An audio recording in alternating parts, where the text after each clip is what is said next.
Hello there. I am the king!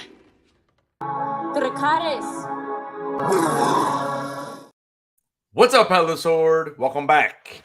I'm going to bring on my co-host. We're going to get this thing started right now.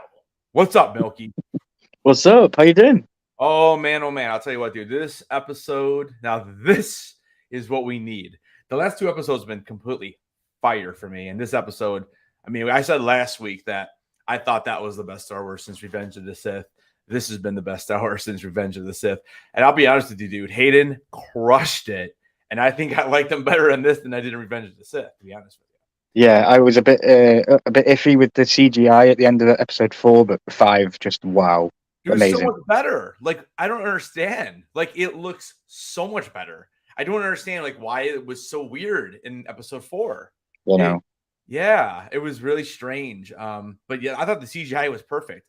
You know, and I guess like maybe even maybe a little toward the end of the scenes with him, I thought maybe a little bit it was a little weird again, and maybe it's just because of the way they had to film the World Between Worlds.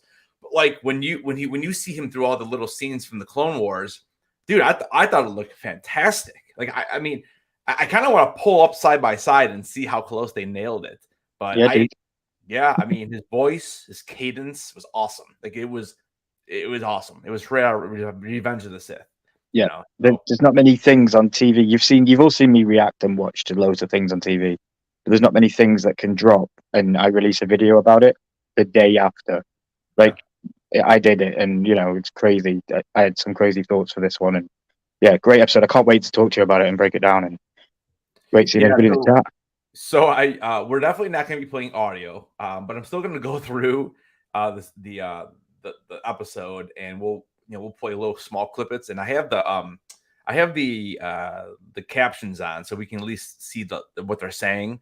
But yeah, last week was kind of a mess, and I know it's funny because I was watching Den of Nerds before we came on because he was on. And he actually got an email getting copyrighted, and he didn't play any sound, but he was playing the video a little too long, in my opinion. So it's definitely going to be like more like screenshots, and maybe we'll get some of the text. But yeah, so I'm excited, dude. I thought it was great. Real quick, we'll say hey to the chat, and then we'll get this thing started. What's up, Blaze? Blaze got his Freddy's Darth Vader today. He shot me a picture of that, so that looks pretty badass. What's up, Quick? How you doing, brother? Christina Payne in the house. What's going on, Christina? And Dead Zone Citizen. What's going on, brother? Stopping in quick. Have to make a little baby and head out. Have to make like a baby. I'm like, I think gotta make a baby real quick, bro. I was like, whoa. That's a different type of tube right there. Well, thanks for stopping in, brother. We appreciate it. All right, so let's pull this thing up and we'll break it down and chat. I'll put a couple polls up like usual as we go here, and we'll see what you guys are thinking. All right, so let me see. So we got this guy right here. All right. So again, we'll kind of go through. We'll get some captions. All right. So first scene, so it's funny. I was not expecting to see. I wasn't even expecting to see Hera in this episode. I really thought it was going to be all Anakin and all Ahsoka.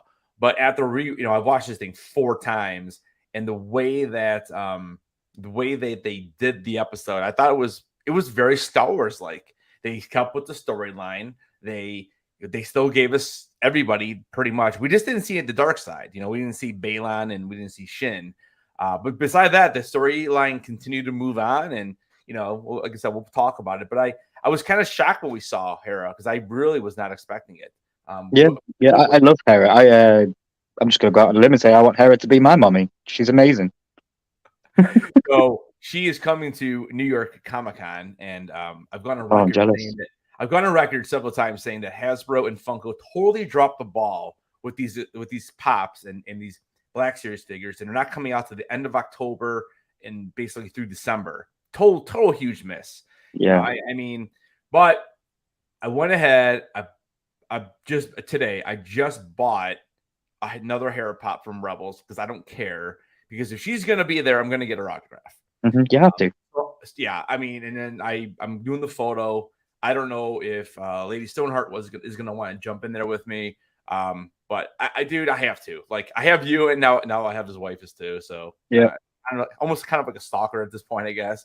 Yeah, but, I think the casting for this show is on point. Everybody is fantastic. Yeah, definitely. No, I agree. So we get Hera, and she's kind of coming off, and so this is like the aftermath of what we saw last episode with Baylan. We're not sure what happened to Ahsoka. We saw her fly over the cliff. We didn't know if she got cut or not. I think we all kind of assumed she didn't really get cut, but we assume that she wakes up in the world between worlds, so she's either dead, she's either passed out somewhere, she hit her head. Is this a dream? These are all the theories that went around last week. And so she comes around the corner, and I do love this. I love my droid, Huang, David Tennant, fantastic. Then we see Jace. This is a great shot too. Them just kind of all looking over, and she's in. Huang's holding Sabine's helmet, and we don't get Sabine because they blasted off. So we don't get that character in this episode. And I'll be honest with you, I kind of liked it because I find Sabine right now is probably the most irritating character in the show. And I don't know why it's like that. It shouldn't be like that. Because in Rebels, I think we both agree that she's probably one of our 2 favorite characters in Rebels. But in this show, man, it's just to me that's the only miss right now in the show. Yeah, maybe the show's called Ahsoka. Yeah, and maybe she'll get better. And I know you have some theories on that, and you kind of think that she might be making a turn anyways. But yeah, we'll get to them in a little bit. But yeah, I feel as well, you definitely helped me with understanding the structure of how to watch these kind of shows that Dave Filoni creates, especially because I found that with Clone Wars and with the Rebels, there were certain arcs that you needed to watch. Yeah. And I personally believe that 4 and 5 are an arc, and you have to watch them both together. And that's why you don't get Shin and Baylan in 5, because you get them heavy in 4. And it makes so much more sense when you watch them as a duo. So if anybody hasn't done that, I would definitely suggest going and watching 4 and 5 together in one sit down, and it definitely makes it way much better. And I would even argue that 3, 4, and 5 is probably that mini arc, because I feel like 3 and 4 could have been together when we watched those. 3 is really short anyways, and it kind of leads right into what we're seeing in 4. And like you said, then and I feel like after this, we're going to get a whole nother arc of 6, 7, 8. So I almost feel like it's 1 and 2, 3, 4, 5, and then probably going to be 6, 7, 8. So Okay. that's but no, because it's pure Dave Filoni style. That's what he does. He does his shows and arcs. He's been doing this for character development. He takes his time. Right. And we'll get to the change in Ahsoka in this episode, because there's a huge change in her, and there's a huge change in Rosario Dawson too. And now it's starting to make sense why they did this, because I know a lot of people have been complaining about Rosario's actual portrayal of Ahsoka in this series, and I to a point I have agreed, but I think this is why. And so sometimes you just gotta you just gotta like watch it. You just gotta let it soak in. You gotta get through it first. So I agree. What do you guys in the chat think? Let us know in the chat. Are you enjoying this episode? Give us your initial thoughts on this episode as we're breaking it down and going through it. Yeah, toss us a number 1 through 10. What did you guys give this one? What's up, Umpty? What's going on, Arcade? How you guys doing, man? Hey, guys. Having a good night. If you guys watch the episode, definitely let us know what you guys think. So this shot here was really cool. I really liked it. This is a very positive stream, but I have to say one thing, because I've watched this episode like 4 times, and I want to find where it is, and I want to see what you think. So my boy Chopper, I don't know if you noticed it. Do you think it's a little wonky the way his head moved? It looks very, I don't know. It looks weird to me.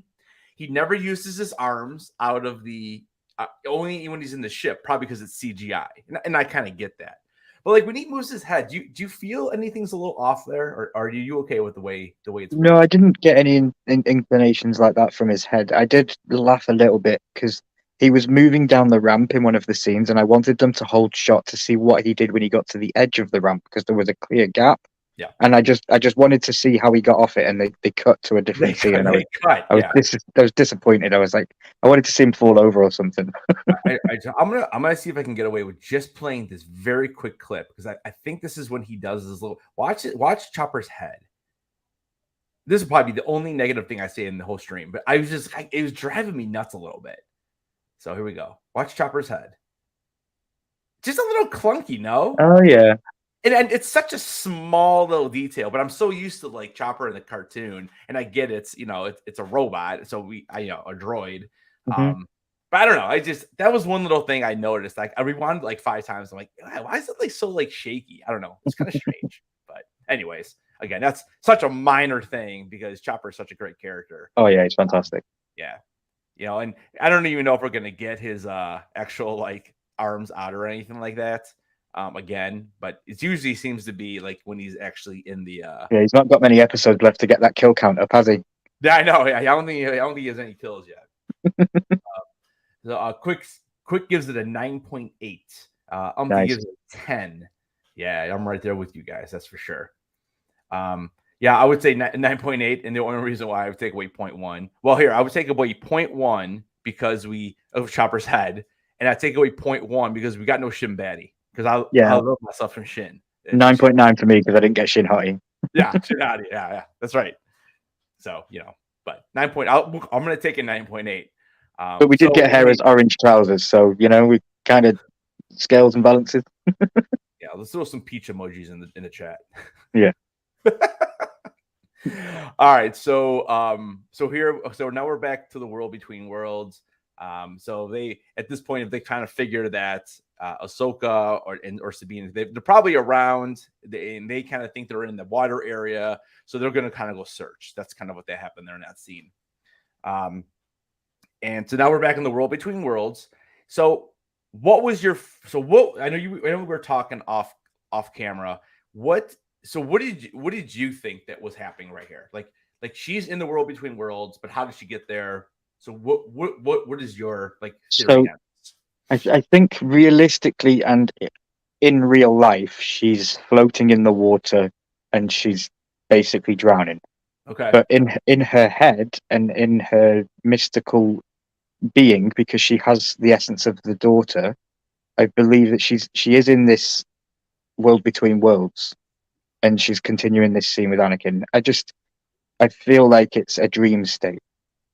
So you kind of think it's like she's kind of like dying almost, and basically she's just floating around, and this is all in her head. So she's not physically actually there. It's just in her head. She's thinking back like where when Ezra pulled her out. And she's Exactly. like, yeah. okay. She was found in the water. She wasn't pulled out of no gate by anybody in this. When she was in it, and Ezra pulled her in, he pulled her through a gate. She wasn't pulled out of a gate by the saviors on the ship when they rescued her at the end. So I believe it was a dream state, and she was just floating in the water. Okay. So you're going kind of with the dream thing. So I have a totally different take on this, And that's why I love these breakdowns. Yeah, and I'm actually gonna see what the chat says. I'm making a poll right now. Big Easy's in the chat. He says he's still hyped. Yeah, man, what's going on, Big Easy? Good to see everybody. But we're gonna say that we're gonna give you guys two choices. We're gonna say, we're gonna see what the chat thinks.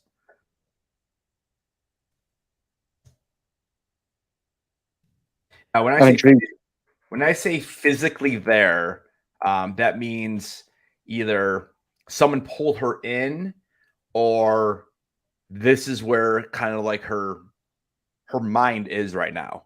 So she's actually not in the water. She's not in the water. So kind of think of it that way. So when you guys vote. All right. So here's my theory on this. So I believe that one of two things, how she got there. Number one, she died. And so her body would actually be in the water, I guess. But she's actually there because she is dead. And this is, again, the world between worlds is a place between time and space. So what I believe here is that when a Jedi dies, they can bring the real their body that people knew of them on, in the galaxy. They can bring that physical presence here, which is why Anakin has his lightsaber. Why Anakin is wearing his Return of the Jedi robes. This is the last time Ahsoka saw him like this. So this is what she's seeing. So I do think she's dead right now. And then Anakin says to her, he basically says, well, you lost the fight, and she doesn't even remember it at first. And he's like, yeah, he's like, you did not fight very well, basically, with the lack of better words. And then she's like, oh yeah, Balin's skull. And so that kind of rang a bell for her. So in my mind, what's happening is she's definitely in between life and death right now. So maybe her heart will stop or something like that, where she's kind of in that balance, and she's got to figure out, are you going to fight to live, or are you just going to give up and just die? And then that's it. So I think that's the point of Anakin. So Anakin is there to kind of help her make that decision. And so that's kind of where I'm at. So to me, she is dead. And so her essence, or her what do they call it? Her soul, I guess, is here. And this is the decision she has to make. So I mean, we've seen that in other movies where there's a purgatory, and the person has to kind of like go through a trial and just try to figure out, are they gonna end up waking up on the other end, or are they just dead? That's for me, that's where I am at with this. Okay. So it's a little different than yours, because you kind of think that she's just more or less thinking of this as she's like passed out almost. Yeah, I feel like she's all powerful. She's got so many things that she does so many things in this episode. I think like being able to breathe for an extended time underwater is nothing for her, Yeah. I don't think she was dead. I don't know. Maybe we'll get answers from Dave Filoni. Maybe we'll get some behind the scenes extra footage or something where he goes into detail about it all, because definitely needs explaining. Yeah, I mean, and we get the classic Ahsoka pose, which is great. We saw it like 3 times in this episode, I think, if I remember correctly. Mm-hmm. So he talks about how he wants her to. He's there to kind of complete her training, and the first fight was great. He whips out that lightsaber, and I do love this callback. She goes, "I'm not going to fight you," and he goes, "I've heard that before." Yep. And he's referencing, right? Yeah, that's Vader and Luke. Yeah, so he's heard that before. So this is like why I think that this isn't a dream, because I mean, unless her and Luke had a big sit down and they went over that entire battle together, why would she in her mind even have him say that then? Because you kind of, when you dream, you're dreaming of things that you already know of. So why would that specific line be in there? So that was a key line for me. That's why I didn't. think she's attuned into the daughter of the the trio, the father, the son, and the daughter, because she was she was the light side of it all, and that's how I think she's getting the information from Anakin while she's in this knocked out state, in this dream state of hers, Okay. because she's in the daughter's sense, and that's what's keeping her alive. So do you not think the world between worlds is real then? I mean, we saw Ezra in it, and we saw him pull her out. Yeah, I'm struggling. We haven't seen doorways. How are they getting in and out of this place? There was the whole point of the painting and the mural and all that stuff, and that doesn't seem to make any difference now. So I think that Ezra, I think we're going to come out. I have a big theory on Ezra. So I think that Ezra, for some reason, was able to find this portal on Lothal, right? And he was able to enter it. And remember, I think we talked about this briefly last week, that Palpatine wanted to get access to there, but he never could come in because he wasn't dead. And now Ahsoka technically died against Vader, as Ezra saved her. Okay, so was she able to enter there because she technically was already dead in one part of the timeline, and then he kind of saved her? That's why he was able to pull her. Remember, he wanted to save Kanan too, and Ahsoka's like, you can't do that. If you pull Kanan out of that situation, because remember, again, in a different timeline, he would have died. If he would have pulled him out of there, then Hera and Sabine and everybody else on that ship would have died, because Kanan would have been there to use the Force to save them.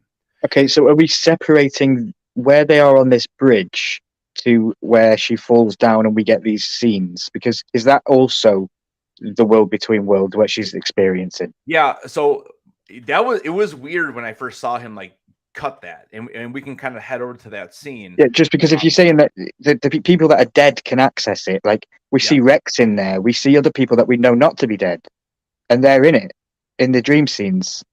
So I don't, I don't know how that logic would work if Rex has never died and he's in there, and some other people that we see.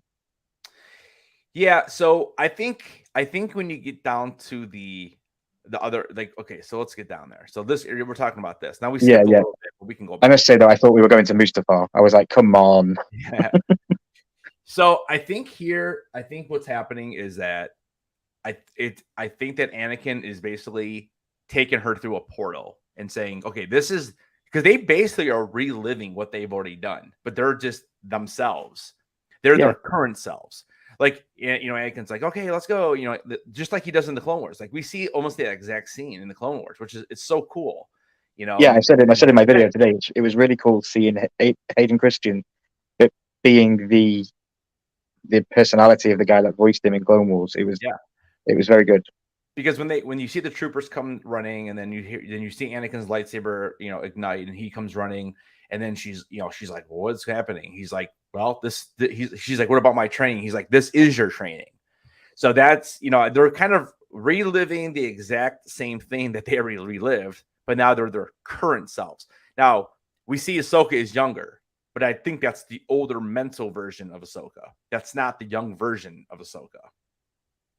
So I thought it was just depicting when she was younger, because she was a teenager when she started, and it was just it would have made more sense to have the younger actress. I don't think so. Now, when you look at the conversation throughout the entire thing, I think that it's their current versions in this place. Because remember, when they go to Mandalore for the Siege of Mandalore, Anakin says, "Oh, I don't remember this," because he was never there on that mission. Right. She's like, you weren't here. This is after I left you. She says that to him, and she's still like that teenage version.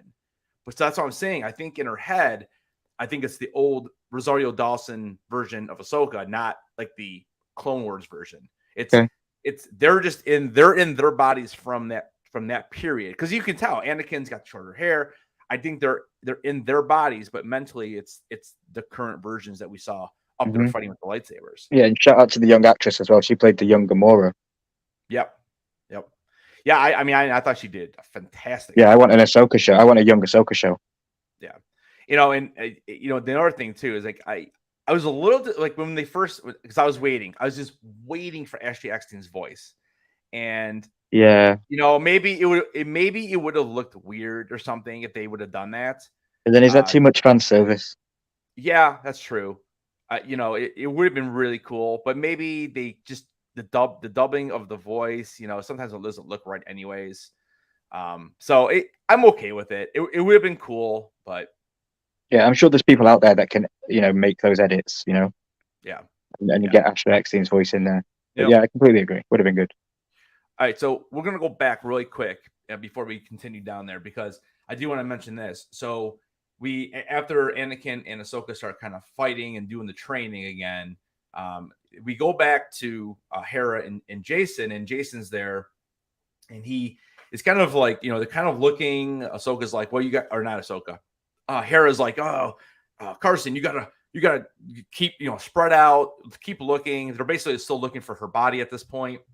And I think this is why they can't find her body, is because technically the body is been taken to the world between worlds because she died. And I think when we do see her later in the episode kind of sink back into the water, that's her returning back to our Earth or our world or their world or whatever, however you want to call it. That's why I don't think it was a dream. I really don't. Okay. And like you said, maybe we'll get more confirmation on this at some point. Knowing Dave Filoni, we probably won't, because it's very, the world between worlds was never really explained all that greatly anyways. Mm-hmm. But we do hear Jason kind of tunes into the Force and starts listening, and Hera thinks it's waves, and he actually hears the lightsabers going, which was really cool because this is kind of the first time we get to see him use any type of the Force at all. So I thought that was a pretty neat thing. I can't really explain why he can hear it. Like I don't really. He doesn't. It's not like he has a connection to either character. You know what I'm saying? His daddy's Kanan Jarrus. Of course, he's got a connection to the Force. Well, yeah. What I'm saying is he doesn't have a connection to Ahsoka or Anakin in any way. So it's just interesting. No, but they're very powerful Force wielders, and he would, what I mean? And maybe he's powerful. We don't know. Yeah, I mean, it's just interesting the way. I don't know. It was hard for me to like really dive into that, because I'm like, I don't know if we've ever actually seen a scene like that in Star Wars where, I know like Luke, when he's on Dagobah in Empire, I don't think he hears anything. He just kind of is like, he's lifting Yoda with the rocks, and he's kind of like, Han, Leia, and he kind of has a vision of what's could possibly happen, and that's why he leaves. I don't know if he actually hears anything. So the hearing part is like the new part that I don't think we've seen it. And guys, people in the chat, let me know. Am I wrong on this? Has someone done this before? Because I don't remember, Ryan. I'm trying. I was super happy with it. I thought it was a really cool addition to the show. Yeah, I thought it was really cool too. And I was a little bit annoyed with hearing it. Like, he didn't even hold her hand or anything. It would have made more sense if he'd have held her hand to attune her into the Force. But like her just standing there and hearing it was a bit like, hang on a minute, you're not Force sensitive. Yeah, so I had a question about that. The way it was done, I don't know if she actually hears it. I don't know if she's actually. She kind of reacts like she does. She moves her head to the noise of the sabers and stuff. Yeah, I don't know. I didn't quite buy that she could actually hear it. And of course, I can't grab the scene I want because I'm trying to find where she's actually like doing it. But I think this is after the fact. But because she definitely, like you said, she's kind of seems like see right here. I think it is where she almost thinks she's hearing it. I don't know if she actually hears it though. I really don't. I think maybe she's just thinking about what Jason is saying, knowing that he does have some type of power. And she just kind of like is believing what he's saying. I don't know. Again, that'd be more of a question for Dave Filoni, because at this point we don't really know if she heard it or not. But I agree. If she does hear it, I don't know how much I like that either. Because I mean, again, there's no Force ability ever for sure with her. There's more with Sabine in Rebels than was her. Granted, now she, all the time she was seeing Kanan, and half the time we didn't even know about it, even though we knew there was some kind of flirtation there. So maybe Kanan had taught her at some point, or whatever. But Umpty says that I thought they actually heard it after she tuned in. So he thinks that he agrees with you that he thinks that she actually did hear it. So yeah. And I know Umpty had a couple other comments here. So he says, I don't think they were looking for her body because Hera's it's her heard of the battle too. So she knew some. Well, this is Humpty. That's before though. That's before. So she tells them to go do all that, doesn't she? Let me go back in the episode. I thought they were flying around. Let me see if I can get to that point. This is before. So if I go all the way back, maybe not. So this is them. So okay, you're right. Okay, you're right. Yeah. So that's right. He's saying that they have to go back, and then but you don't think they're flying around looking for her body? Like, what else would they be flying around for? Because I don't know. Because if I'm reading this correctly, you're saying that you don't think they were flying around because she heard. Then what were they flying around for? What would be the reason? So let me know. Charles, we already talked about Jar Jar, so yeah, sorry.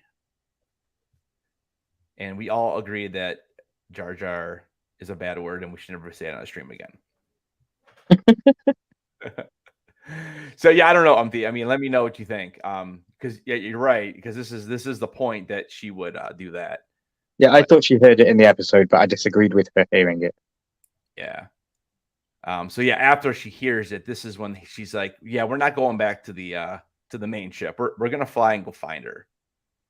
And then we kind of head back over here, and this is the really cool scene where he slices, and it's cool too because she actually, you notice she kicks him, right? Yeah. So they're in actually there. It's almost like right there. It's a really really cool fight. Really cool fight. Oh, epic. Yeah. I literally at one point caught my breath. I was breathless at one point in it on the first rewatch. I literally had to pause it and contain myself again and then just get back into it. I was like, whoa, I've never had a show do that.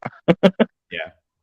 All right. So now we're back down, and this was really cool because so after they're talking to Ahsoka, and then we have then this is when because they they're like, you gotta go lower. We gotta go lower. Mm-hmm. So that's what they ended up doing here. So we head back to so this would be Raw. Even Chopper said that they saw something and said to fly low. Yeah, so actually I passed Ryloth. Ryloth is back here a little bit. So Ryloth is back here. So basically here, so with the conversation between her and Anakin, again, this is so you're thinking she's probably this is like one of her first battles, so she's probably like 14. I think this is what it's supposed to be. I think she's 14. Anakin's around 19. I think that's right about the right ages for them. Mm-hmm. And yeah, so she's basically like, he's trying to train her to be a warrior. And what I really, really liked about this is that he's like, listen, when I learned how to be, when I was learning to become a Jedi, I was learning how to be peaceful. There was no war. And she doesn't understand because she's like, well, if I'm being a leader, look how many people I'm getting killed. Yeah. And that's hard for her to swallow at such a young age. And, he's like, well, Ahsoka, things have changed. So you got to kind of look at the world differently now. And I just thought I really liked the conversation and throughout this entire thing. And I really do. I wish it was like 20 minutes longer of them just talking back and forth. It was so good. It was so good. I don't think we're done with Anakin. I personally don't think we're done. There was a line in the trailer that we haven't had yet. So yeah, I think we're going to get more. Yeah, I hope that wasn't just like something to edit it out. I really hope so. And maybe we end up seeing him as a Force ghost later in the episode. And there's some rumors about how this is going to end, and I don't want to do any spoilers until I announce it. Because I'd like to see Anakin and Ezra talk. I think that'd be pretty cool. That would be pretty cool. And they can do that in the World Between Worlds because they've all got access to that place. They've all got the keys. Somebody's saying that they were looking for something because of what Hera heard the battle, so she knew something was going on, but wasn't sure. Yeah, I mean, that's true. I mean, so they could have just been looking for, I don't know, like whatever it was, But I So what were mean, you expecting them to find? Were you expecting them to crash yeah, I into an mean, invisible wall? yeah, I assumed that they were. I guess I kind of just assumed they were looking for her because, yeah. I mean, the other thing is too. They do mention at the very beginning that they think that Sabine and Sabine and Ahsoka possibly could have been on that ship that went into hyperspace. So Mhm. technically, they don't. I guess they don't know that if either one is even there. But I think with the fighting and with Jason hearing that, I think I would assume that Hera was like, okay, Ahsoka's probably still here somewhere. Yeah. So I would assume that's what they were kind of doing is flying around. Because I'm not sure what else they were going to be like actually trying to find. I mean, Mhm. yeah, I don't know. But yeah, so then after this part, we kind of head over, and I'm trying to. I want to make sure I hit that scene. So I don't think this is it yet, is it? Oh, it's so good. I want to make sure I get it. Okay, so this is kind of like the stage one, I guess, of the Ryloth, and we kind of continue that. So here's where Hera's basically saying, you guys got to fly, um, spread your whatever the area that you're going to be looking at, make it wider, get lower. Again, I don't know. I'll have to go back and watch and see if they actually say what are they looking for. Again, I just assumed they were looking for her. Mhm. So and they're kind of going like they're doing their whole thing here, and then we head back. Oh, but this is a fun conversation right here though between Hera and Huang. She Oh yeah. he goes he goes. So what was or she asked him because remember Huang knows Anakin, and if you don't remember, Huang is the droid who teaches all the younglings to create their lightsaber hilts. Yep. So she's like, "Oh, so what was Ahsoka's old master like?" And he kind of pauses and he just goes intense. It's such a great Intense. explanation. So Yeah. great. So it's so good. Yeah, it's great. I loved it. It was awesome. Broody. 2 minutes. The minute at the very beginning when Hera showed up, I was pretty sure she would be the one to find her. Oh, yeah. I mean, when they're flying around, it kind of made sense. Yeah, no, I agree with you there. All right, so they were kind of flying around, and then we kind of head back here, and now we're kind of in like, and you can see she now has the different Clone Wars outfit on from. So this is actually the Mandalorian. So I skipped that whole scene, huh? When she's with the soldier at the bed, because Yeah, this is the Siege of Mandalore, right? this is the next part. So before this happens, she bends over and she kind of holds the hand of one of the soldiers who got shot, and that's where Anakin's like, "Listen, you can either fight or you can die, and the choice is yours." And I wanted to grab the little clip, but it's just hard because Disney does not make it easy to scroll. But there's that amazing scene where she's watching Anakin kind of go back into the battle, and it kind of flickers, and we get a little bit of the Vader the little Mm-hmm. shadow of Vader, and that will come into huge play. Oh yeah, it's epic. Right. I also wanted to point out that scene that you mentioned where she's standing with the clone and she holds his hand. I think that was also her remembering. If you remember back to the Ryloth arc, she was doing her mission basically in space. And I said in my video today that she disobeyed orders in that mission, and she got loads of storm clones killed. Yep. Half of her squad was wiped out because of her disobeying orders. And I think that's what that was laying back to, because she was in the sky during the Ryloth arc with Anakin. Yep. And this is it right here. This is the conversation after, and he's basically telling her, he's like, "Listen, I'm teaching you how to lead. The whole key here is teaching her how to lead because she doesn't understand why she doesn't understand like I'm a Jedi. I thought I was supposed to be a protector of peace and justice." And he's like, "Not during the Clone Wars, you're not." He's like, "You need to be a leader. You need to lead these people." And again, and like Ryan, what you just said, she's gotten quite a few of these clones killed. Mhm. And then I think this is it right here when he walks away, she's like staring. She's like, "Wait a minute." Oh, it's And epic. so boom, right there. Like, Good pause. does it get any better? Because again, remember, she has seen him like this. She fought him in Rebels, so she knows that he becomes Darth Vader. So this kind of goes back to why I think that she's actually there. They're going through the past because again, remember, World Between Worlds is a place between time and space. So you can kind of go visit different parts of what have already happened, what's going to happen. Because again, that's why Palpatine wanted to come in there. And this is the way that Anakin is showing here. Like you can't just give up and just die. You're too important. Your legacy is also my legacy. And that's kind of where I got, that's kind of where I went with this. That's at least my gist of it. Yeah, I love that though. That's a great shot. And actually, there's one that's actually a little better later on. So we kind of go back out of here, and then that's when they're doing the searching. So now we're over to the Siege of Mandalore, which was such a great arc in the Clone Wars. And she's kind of doing some of these crazy turns and pretty cool stuff. Again, I wonder if she's able to do a little bit more because the head tails are so much shorter than what Rosario is dealing with right now. I mean, hers are so much longer. If you go back and you do a screenshot of Mando season 2 and current, it's a huge difference, dude. It's huge. Yeah. So this is the Siege of Mandalore, and this is when Anakin comes and he's basically like, "Oh, I don't remember any of this," and she's like, "Yeah, that's because this all happened after I left you." So again, that's why I think these are the current state characters. Mind-wise, body-wise, obviously not, but mind-wise, I think it is.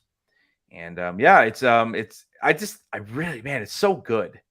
I want like a whole, like I think Theory was saying last night, like I want a whole like 2 seasons of just other Clone Wars live action. It'd be so cool. Pick the 10 best arcs from Clone Wars and turn them into live action and give us live action arcs. I would be all over that. Yep.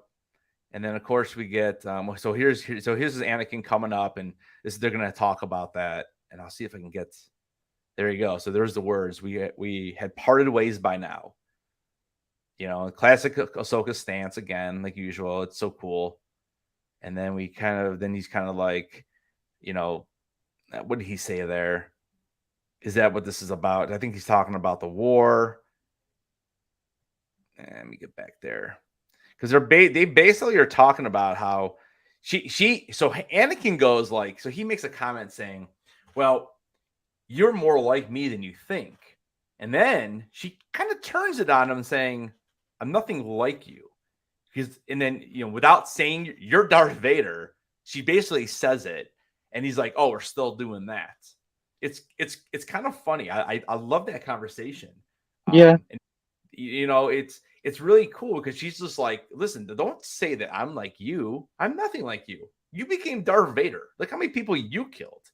And he's like, oh, we're still talking about that, huh? And again, we kind of saw essence of it though, haven't we? We saw her turn evil in that arc with the mother and the sister and that and the son, and then there's also a point in this episode where her eyes go yellow. Yeah. And we get a Sith look. So yeah, I kind of get what he means though. Everyone has a tendency to go bad though, I suppose. Given the right circumstance. Right, but it depends what you do with that choice when you get to that breaking point. Yeah, I think that's really what divides, the light and the dark. And again, we'll see that as we move forward. But we'd be remiss if we don't bring up. I don't know where it is. I don't know if I already skipped it. I don't know where it is because they're already fighting here. Well, there's that real short clip of we get Rex, and it's so good.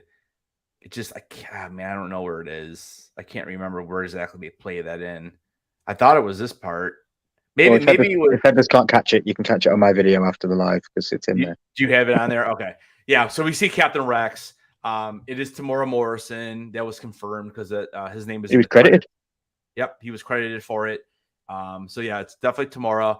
And the funny story on that is, he I guess he was on the beach, and they asked him to just send a recording in because he only says about 9 words maybe, And so he sent the recording in. They used it, and that's why obviously he doesn't take the helmet off because it's not him. But I thought that was kind of cool, though. I'm glad they I thought it added was that epic. in there.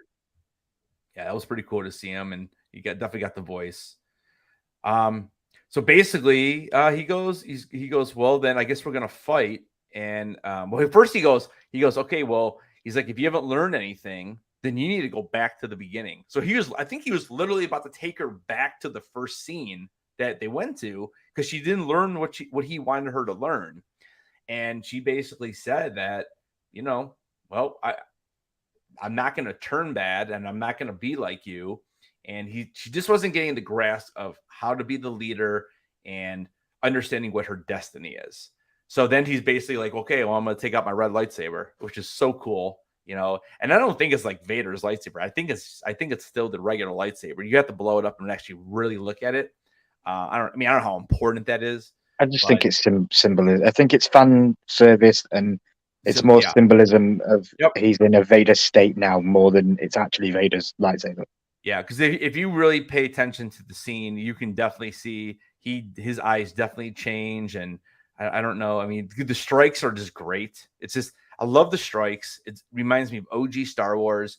Not all the. Is it? Because I found out that they didn't use the same choreographer for the Star Wars lightsaber fights, and yeah, they didn't. But I still think that the way he's fighting is just, to me, it's more of that OG style, because it's more of the kind of like we saw with Balin last week. It's more of the big broadsword, like big swing and power.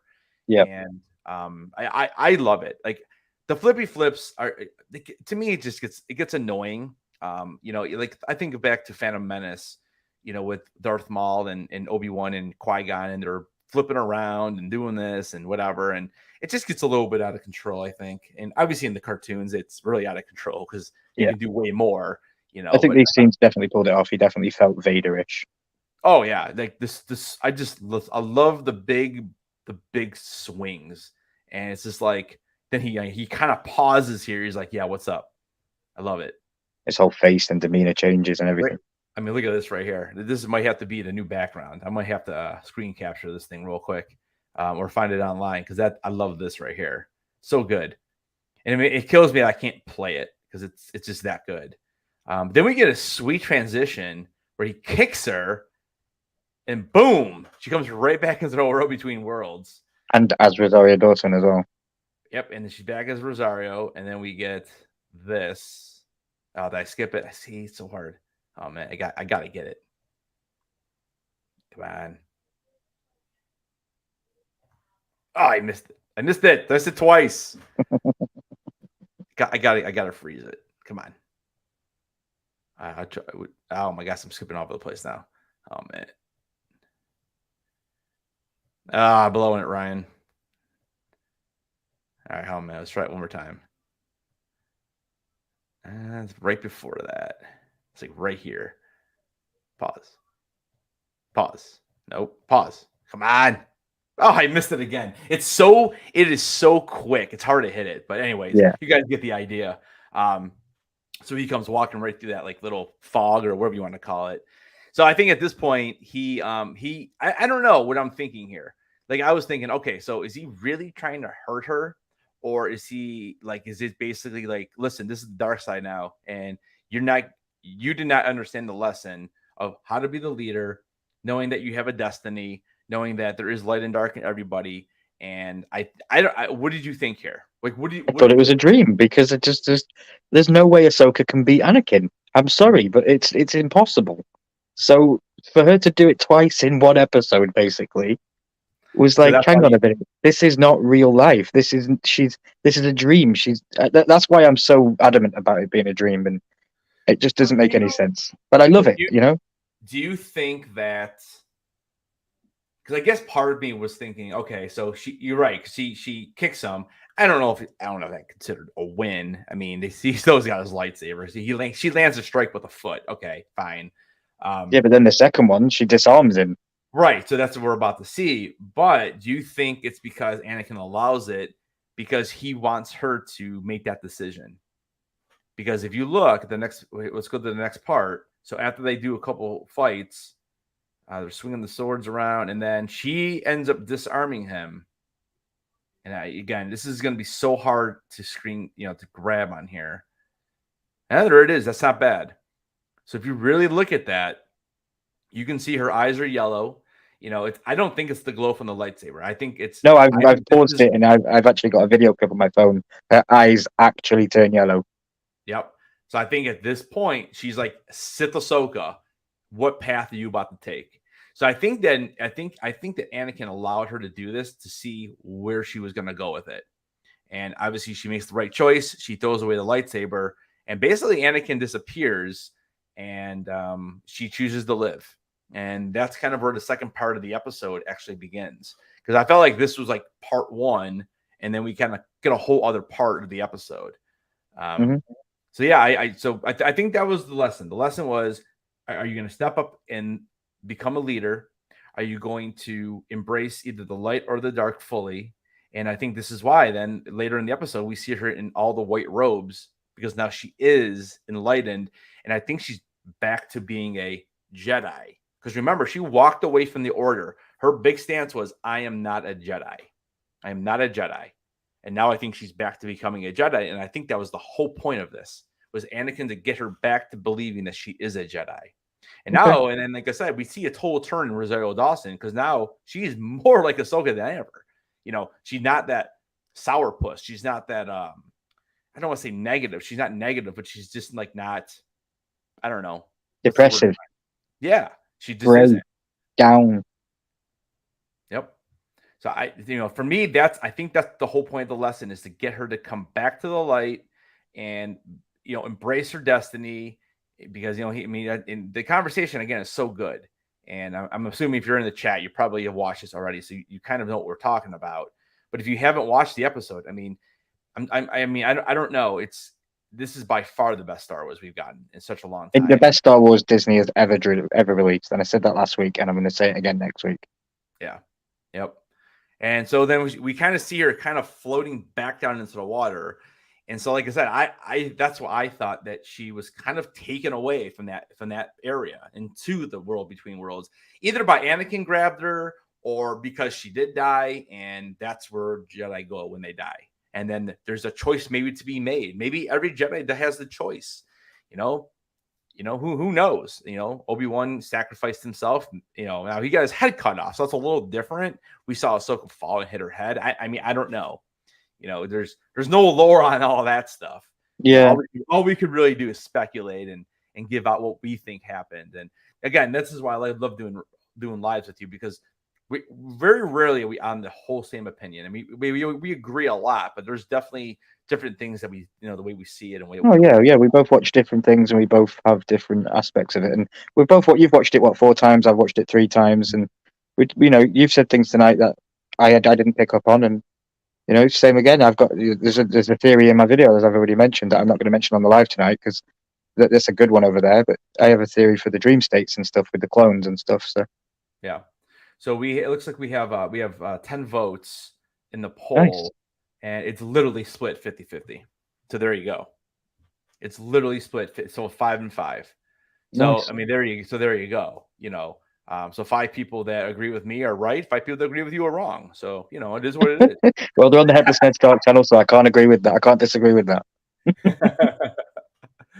All right. So yeah, that's like half the episode. Like, we're a little further than probably halfway at this point in the episode. It's about halfway, because the episode is like 26 minutes in. We have 24 minutes left. So it's almost a halfway. So she comes out, they end up saving her. I don't need to do any of that. So she ends up, like I said, so she kind of wakes up, and she's like, probably thinking like, what the heck just happened here? I love this scene, by the way. Light manipulation is awesome. Mm-hmm. Yep, look at it. And we haven't really talked about the Mortis stuff. Maybe we can mention some of that at the very end, because I definitely still have a theory on all that. But we'll kind of just go through the rest of the episode. Not a ton. Not a ton happens. There's enough that happens, but not like a ton. She's communicating with Yuang and all that kind of stuff. And basically, what they end up doing here is that she, and here she is in all the white robes. Ahsoka the White. Ahsoka the White. There you go. And at the end of Star Wars Rebels, she's already wearing the white. So I don't know if this is a retcon. I don't know if I believe it is. I mean, I don't know what else it would be. I think that Filoni had an idea, and he probably never thought that they would be making Rebels again or anything with this, and he had an idea that Ahsoka would eventually become the white, and so we have a small retcon. It's not a big deal. I don't really have a problem with it. It's not like it's not. I don't think it's a huge deal as long as we get to where he wants to get to. I don't think it matters how. Yeah, I think I mentioned in my video that at the end of Rebels, she's white and she goes away. No, he's coming back. But yeah, so I mean, okay, go ahead. I was just saying that she never gets to complete her training, and she wasn't able to train Sabine the first time because she wasn't completed her training from her master. So, and that's why she was grey and depressed and down, and then she's gone through all this, and now she's come back, so she'll be a better teacher for Sabine going forward. Yep. And like you said, I think eventually she'll end up training Jason, probably is my guess too. So I'm it's gonna be interesting to see what happens with Sabine. And I have theories for that. Maybe I might save that stuff more for next Tuesday's video about moving forward when we do the rumors and all that kind of stuff. Yeah. But yeah, so basically she hears the whales. And I know there's a scene here where she hears it. I think it's like right here, actually. So she actually hears the whales, and we actually see them, the pergula, right? Pergil. Yeah, we see them in the sky, and right there, you kind of know what's going to happen. I mean, there's no big surprise toward the end of this.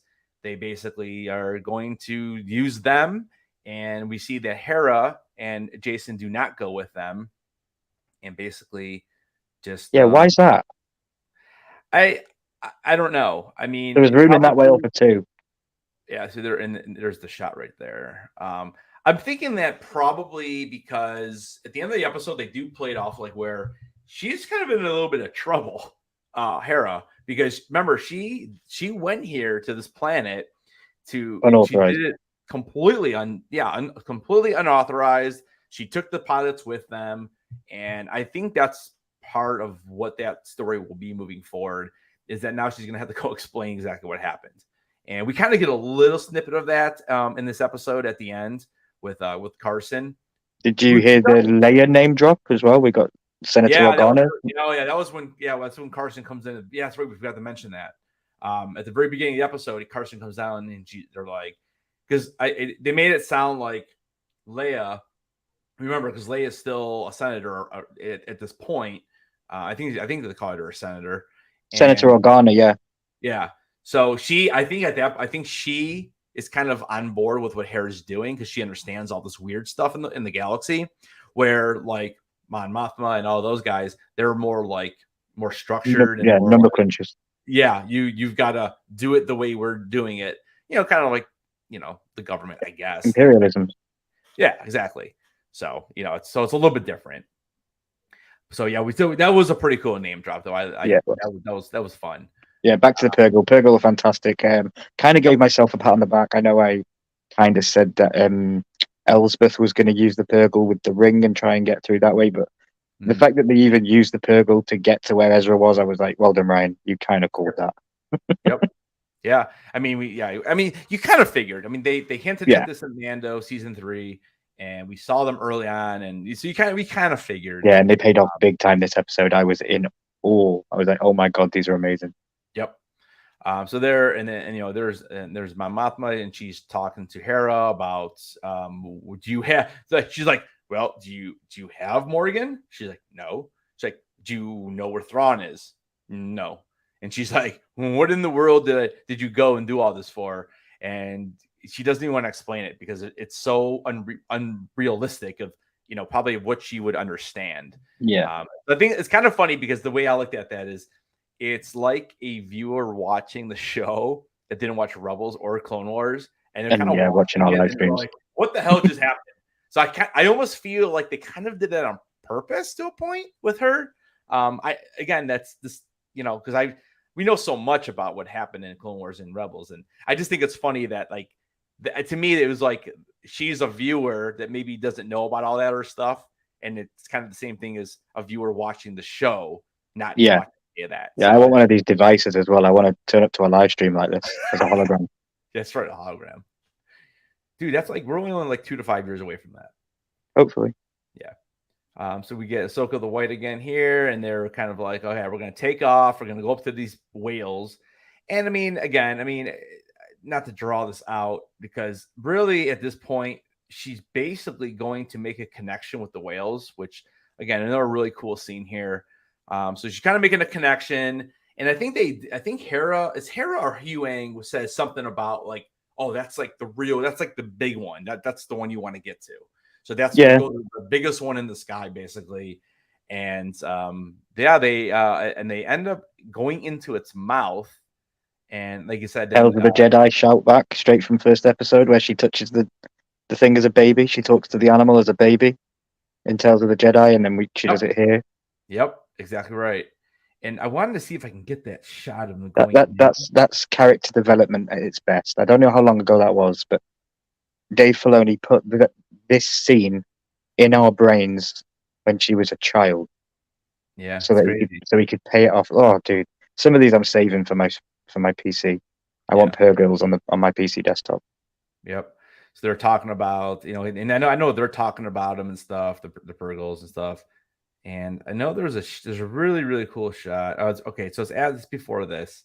So this is when Carson's up there, and he's kind of lying. And he's like, "Oh no, we're on a secret mission, and basically, oh no, I can't tell you until General Harrow's back." And he was following protocol. Yeah, and he doesn't realize that he's talking to like officer, like, yeah, that's what we're here. We're here because she went off on her own, and she can't do that. Yeah, well, there's still papers you've got to sign, so you ain't getting in. yeah. So he's trying to cover for her, and he ends up getting caught.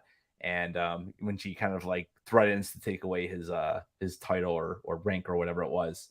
Yeah, and he says, "I'll tell you, but you're not going to believe me." Yeah, it's a fun little conversation. And then we get to Star Trek. And then I don't know. I know this is the kind of uniforms they wore in Return of the Jedi. I don't know. I'm not loving it. I hate it. It's Star Trek, dude. Feels like Star Trek. Yeah, I don't. I wish they would have changed it. I know, maybe have a few people wear it, but like, I don't know. I don't love it. But again, that's just being nitpicky. Yeah, just a little nitpick. And then how do you get human Jedi and green Twi'lek, and then you just get a human boy with green hair? Dude, my wife said the exact same thing. She's like, "Why doesn't she have the long snake? Why doesn't he have the long ears?" He's got green hair. It's fine. I mean, maybe the Force. From a certain angle, he looks like a young Joker. Young Joker, yeah, a little bit. You're right. Yeah, I hope he never wears purple, because that's exactly what you're right. So we're back to Ahsoka. She's communicating with the Purgle, and eventually then they will enter, and this is pretty cool. Oh, I missed it. So at the point where she's talking to the Purgle, did you not want her to go all Dory Finding Nemo and start going, "Please take me to Ezra"? I think that would have been hilarious, dude, if she went all Dory. But this right here just reminded me a little bit of it's kind of reversed. If you think back to Empire Strikes Back, when they're in the cave, Han, Leia, and Chewie, and they're trying to leave, and you got the teeth closing. Yeah, this is kind of like the opposite. Is the teeth are opening and they're going in. So I thought that was kind of a nice little callback. Nice, yeah, I didn't think of that. Nice. Yeah, I thought that was kind of that reminded me of it right away. I'm like, oh my gosh, it's like this. It's just reverse. Instead of them coming out with the teeth closing, you got them going in with the teeth opening. So I thought that was pretty cool. That was a cool shot. Yeah, I wanted to see more inside the mouth. They kind of teased it that they were going to show what was inside, and then they just turned the ship around. Yeah, well, I think they just kind of did that because I'm trying to think. So when Ezra used them, they were like wrapped up in like those tentacles of something, right? And that's how they kind of like were attached. I guess it would have been the tentacles that like back here, right? Yeah, I guess that's what they were wrapped in. And because I remember Ezra used the Force. Yeah, they burst through the windows and wrapped him up and then traveled. Yeah. So so they get inside, and basically these guys here, Carson's like, yeah, you might want to move out of the way, or maybe Hera says that. They didn't move at all. Make evasive maneuvers. They didn't move. I know, they barely moved. I know. Yeah. Dive. That's what I would have said. Yep. And then we kind of get the we skipped it. We get the Purgles all lit up, so they must have refueled somewhere because I mean they looked all gray unless they've always had it, and I don't know how they decide when they want to go. You know, I mean Ahsoka probably used the Force to speak to them and say, "Listen, this is what we need to do right now." So Yeah. but yeah, so they kind of blast off, and that is pretty much it. Even Hugh Yang was amazed, and he's Oh, seen he loved everything. it. Yeah, he loved it. Yeah, I can't get the final little The electricity shot. Yeah. Well, and that's the thing too. Like Ahsoka, toward the end of the episode, is definitely more like Ahsoka that we know. She's definitely, she's back into being more of a I don't know, what's the word? More perky, I guess. Is that the right word? Just not so like utter like she's enjoying life more. Yeah. Yep. And like you were saying, Ryan, that is how you do character development. And we're doing that character development of just 5 episodes, and because that was the big complaint. Oh, she's acting like a robot. There's no emotion. Now you're going to see emotion. I said it myself. I said it in probably the second episode with you. I said I don't like Rosario Dawson. I feel like she's not the Ahsoka I'm used to from Rebels, and I fell for it. And then now look at me now, episode 5. I know why I was feeling that way. Yeah, she was by design. She was absolutely phenomenal in this episode. Her and Anakin were just absolutely phenomenal. I mean, Hera is always amazing when she's in the scenes. Hugh Wang, I definitely like Hugh Wang better the last couple episodes than the beginning of the season. I think his I mean, he's obviously there for information and he's there for some comedy. And I think that the last 2 episodes he was much better. Yeah, so I want to get some hearts in the chat for Zeb because Zeb was the comedy, and Zeb should be there. Yeah, but remember, we don't quite know where Zeb is, and we're still kind of in the middle of Mando season 3 at this point. So we still haven't hit the end of Mando season 3. So we're still kind of in that timeline there. But yeah, I mean, and that's pretty much the entire episode. So I don't know. We've been on for over an hour. We still got 9 people in the chat. We appreciate you guys hanging out.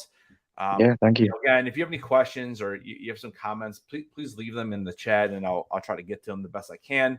But I think maybe for the next 5 to 10 minutes, maybe we'll kind of talk a little bit about the Mortis stuff. Now, do you think he's going to use this with these characters, or do you just think that's kind of something totally different still, or do you think we have something here with Ahsoka being the daughter? And I know I've gone on record saying I do think that Anakin is the new father, and that might be a reason why he was in there too. Because so where's the son? Because he disappeared. Well, and there you have it. There's some rumors there. So now, what I think, so one of the rumors is, could the son be Maul? Now, how, I don't know. They would have to bring him back with Mother Talza magic, reanimated, like Marok.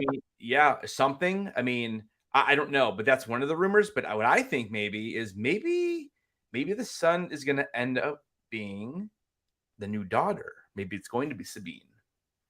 Because, I mean, now that's the question, though. Do we think Sabine left and did what she knows she shouldn't have done because she was able to transfer that ability? What was that? Telekinesis or something? Is that what they call it?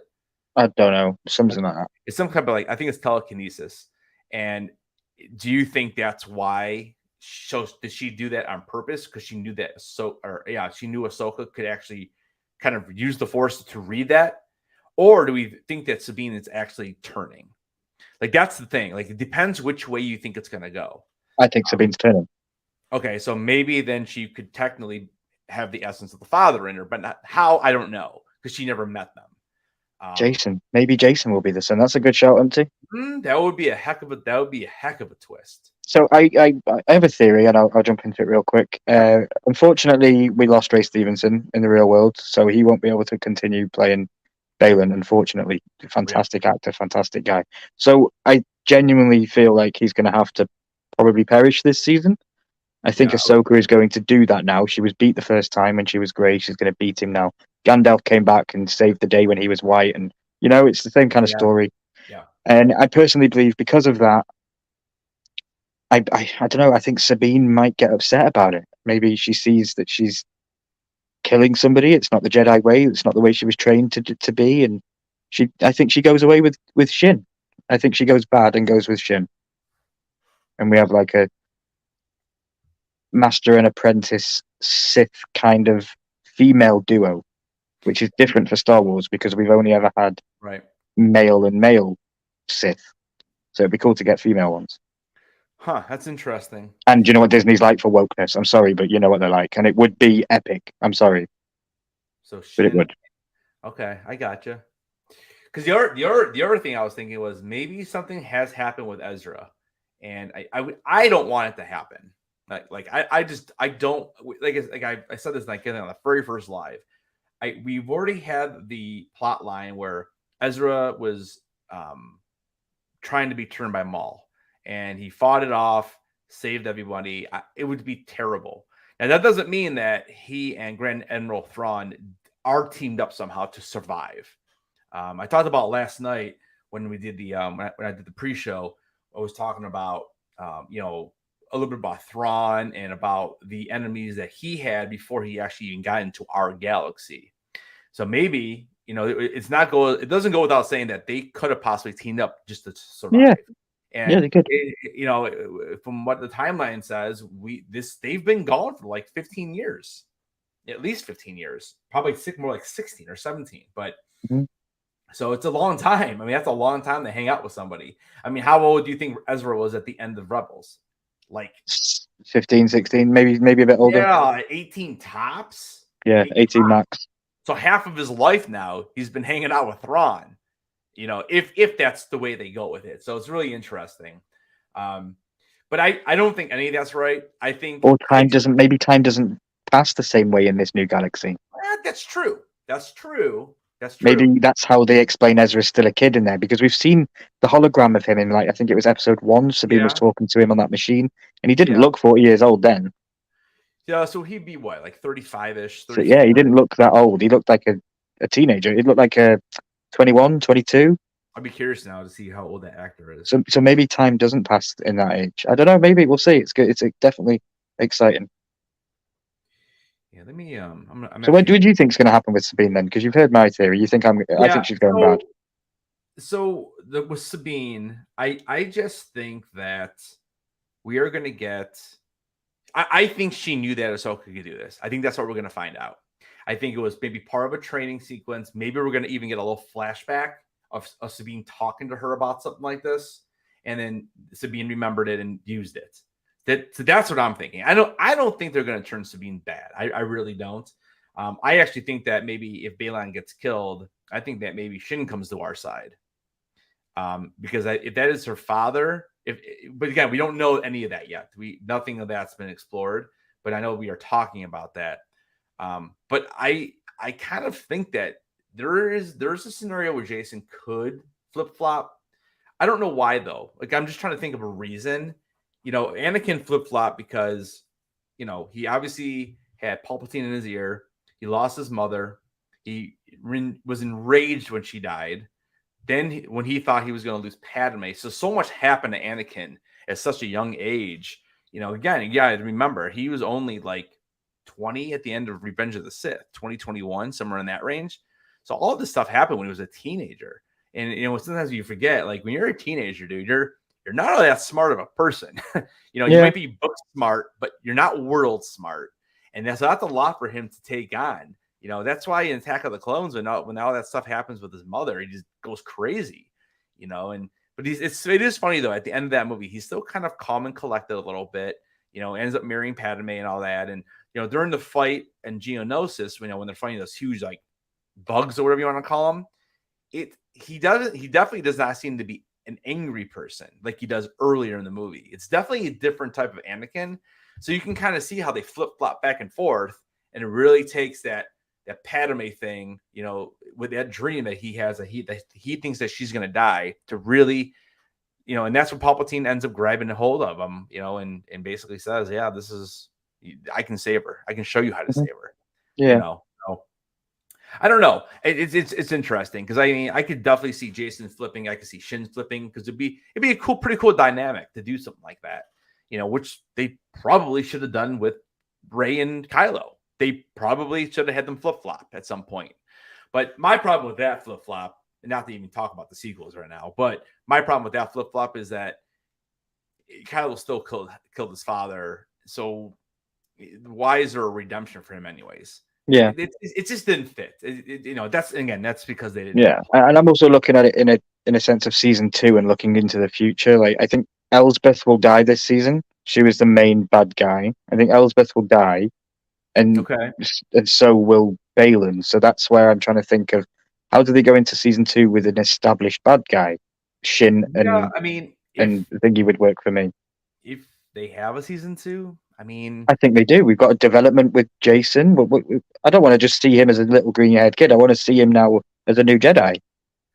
But what if Disney says, we loved it. It was good. I don't know. The ratings, I don't know. The ratings stuff is all over the place. Who knows? But, Dave did well. Everyone enjoyed the entire series. The ending is fantastic. What if they just say, we're going to give you your own trilogy to finish this off? So they just go right into movies. Because, I have to believe that they make more money in movies than they do on a streaming service. Jason can carry over to Skeleton Crew. I've heard so much about it, but I haven't got a clue what it is. So. Skeleton Crew, I keep hearing that someone's going to be in there. I've heard Ezra. I know me and Umpty were texting the other day. We were talking about maybe Jason now. I don't know. It's going to be interesting because I know Jude Law's character in that is supposed to be a Jedi. So there's another Jedi alive. I don't know what galaxy is supposed to take place in. I don't know if it's supposed to be like in outer regions or something totally different, not in the Skywalker galaxy, if you want to call it that. But I don't know. Do you think we'll find anybody in the new galaxy? Just like, hey, I've been chilling since Order 66. I've been hiding. Yeah, I don't know. It's going to be interesting. Here's my hope. I don't want them to make this new galaxy seem small, where you have one group of alien races with no main person really. It's just a group of, and they're fighting them and then they come back. I don't want them to make the galaxy seem like that's it. You know what I'm saying? Yeah, no, I get you. And again, I don't know how many rumors what's supposed to happen or. I've got a clue. I'm trying to avoid stuff because I know. I want to have my own opinions and yeah. Yeah, I've heard a few things at the ending, and I kind of start turning it off. But I'll save that for further down the road in a pre-show maybe or something. Mm-hmm. Because I try not to listen to spoilers either. But like sometimes when you're on YouTube, you make content like this.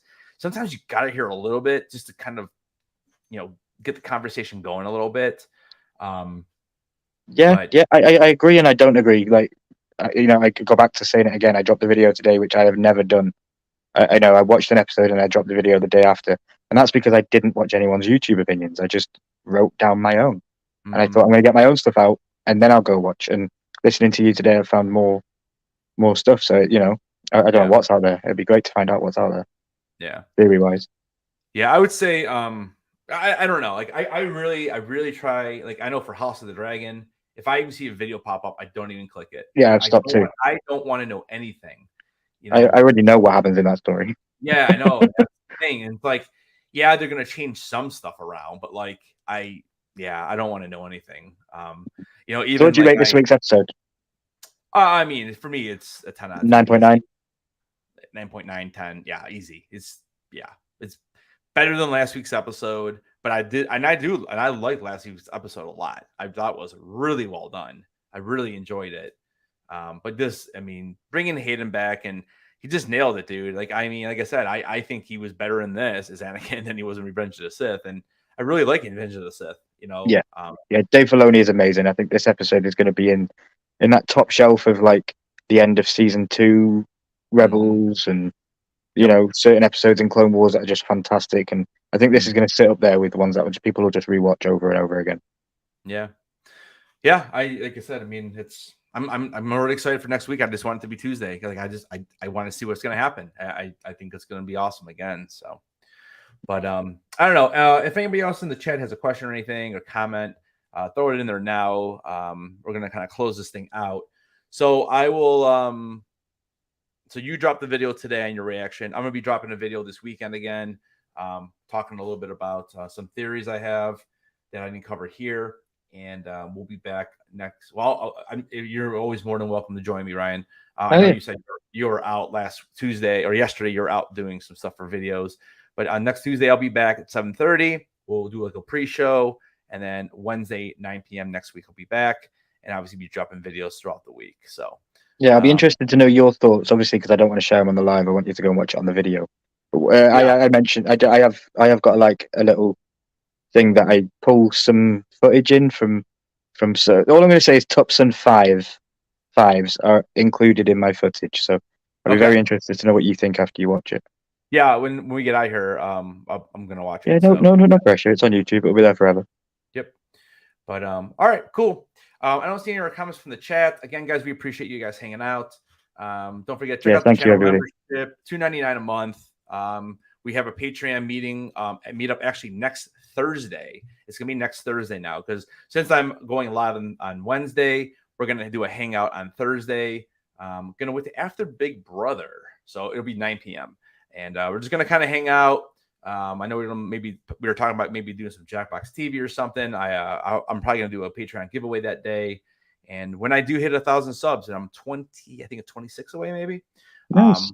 When I hit 1,000 subs, I got a ton of stuff. We're gonna do a huge stream. I got a ton of cool giveaways and something very, very special for Patreon members only.